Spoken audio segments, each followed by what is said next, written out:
Constitution adopted on November the 26th, 1949.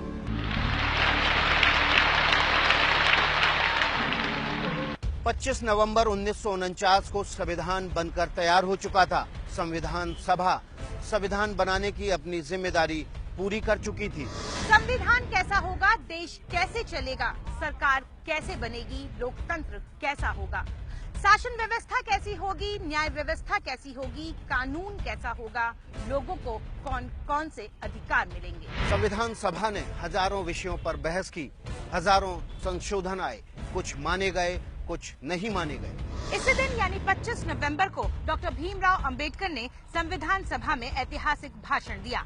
Doctor Bhimrao Ambedkar संविधान बनाने वाली समिति के अध्यक्ष भी थे। राष्ट्रपति महोदय, सर, मैं ड्राफ्टिंग कमेटी द्वारा निश्चित की हुई संविधान की रूपरेखा को प्रस्तुत करता हूं और निवेदन करता हूं कि इस पर विचार किया जाए। डॉक्टर अंबेडकर ने संविधान सभा में अपने भाषण में भारत के भविष्य को लेकर कई बातें कही और कुछ आशंकाएं भी जताईं। डॉक्टर अंबेडकर के संविधान सभा में अंतिम भाषण की काफी अहमियत आज भी मानी जाती है। मैं यहाँ पर संविधान की अच्छाइयाँ गिनाने नहीं जाऊंगा, क्योंकि मुझे लगता है कि संविधान कितना भी अच्छा क्यों ना हो, वो अंततः बुरा साबित होगा अगर उसे इस्तेमाल में लाने वाले लोग बुरे होंगे। डॉक्टर अंबेडकर ने अपने भाषण में राजनीति में भक्ति और नायक पूजा की परंपरा पर गहरी चोट की। हमें जॉन स्टुअर्ट मिल की उस चेतावनी को ध्यान में रखना चाहिए जो उन्होंने उन लोगों को दी है जिन्हें प्रजातंत्र को बनाए रखने में दिलचस्पी है। मतलब अपनी स्वतंत्रता को एक महानायक के चरणों में भी समर्पित न करें या उस पर विश्वास करके उसे इतनी शक्तियां न दे दें कि वो संस्थाओं को खत्म करने में समर्थ हो जाए। डॉक्टर अंबेडकर कहते हैं कि देश की महान शख्सियतों के प्रति कृतज्ञ रहने में कुछ भी गलत नहीं है, लेकिन इन महान शख्सियतों के प्रति हम कितना कृतज्ञ रहें, इसकी भी कुछ सीमाएं हैं। इसके लिए डॉक्टर अंबेडकर ने आयरिश देशभक्त डैनियल ओकॉमेल का उदाहरण दिया।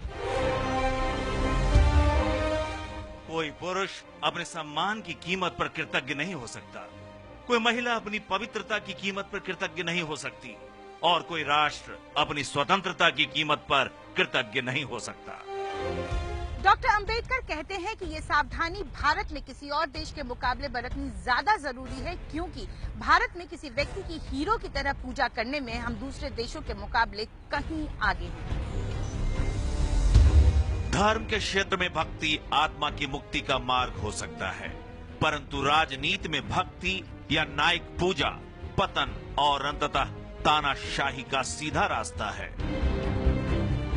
ये उनकी बात जो है वो बाद में हमने देखा है भारतीय इतिहास, स्वतंत्र भारत के इतिहास में कि पुनः पुनः साबित हो चुकी है। जैसे कि 1975 में जो इमरजेंसी हमारे देश में आ गई थी, वहां अगर आपको याद होगा तब कहा गया था इंदिरा इज इंडिया। जब व्यक्ति को किसी व्यक्ति की पूजा इतनी बढ़ जाती है कि उसको देश के भी ऊपर उठाया जाता है, तब उस देश में लोकतंत्र का ह्रास होता है और तानाशाही की ओर वो देश चल पड़ता है। ये चेतावनी डॉक्टर बाबा साहेब अम्बेडकर ने जो दी थी उसी ऐतिहासिक भाषण में, इसको हमको सदैव मद्देनजर रखना होगा। डॉक्टर अंबेडकर अपने भाषण में एक और चेतावनी देते हैं। संविधान सभा में दिए गए अपने अंतिम भाषण में वह कहते हैं, क्या इतिहास अपने आप को दोहराएगा? ये विचार मुझे चिंता से भर देता है। इस तथ्य के एहसास से ये चिंता और भी गहरी हो जाती है कि जाति और धर्म के रूप में हमारे शत्रुओं के अलावा हमारे देश में अलग अलग विरोधी धाराओं वाले राजनीतिक दल भी होंगे। क्या भारत के लोग भारत देश को अपने पंथों से ऊपर रखेंगे या वो अपने पंथों से देश को ऊपर रखेंगे? मैं नहीं जानता, पर इतना तो निश्चित है कि अगर पार्टियां अपने पंथ को देश से ऊपर रखती हैं तो हमारी आजादी दूसरी बार खतरे में पड़ जाएगी और शायद हमेशा के लिए वो खो जाएगी। ये विविधता में हमारी एकता को बनाए रखना यह हमारे देश के लिए सबसे महत्वपूर्ण बात है। अगर कोई पंथ, कोई धर्म अपने आप को देश के ऊपर उठाना चाहेगा तो उस देश का हमारे देश का पतन होने में कोई देर नहीं लगेगा। ये उनकी चेतावनी थी। डॉक्टर अंबेडकर अपने भाषण में एक और अहम चेतावनी देते हैं। वो कहते हैं कि सामाजिक स्तर पर हमारे पास एक समाज है जो असमानता के सिद्धांत पर बना हुआ है, जिसका अर्थ है कि कुछ लोगों के लिए विकास है और कुछ लोगों के लिए क्षरण। आर्थिक दृष्टि से हमारे पास एक ऐसा समाज है जिसमें कुछ लोगों के पास तो धन है, लेकिन कुछ लोग गरीबी में रहने के लिए मजबूर हैं। 26 जनवरी 1950 को हम विरोधाभासों से भरे जीवन में प्रवेश करने जा रहे हैं।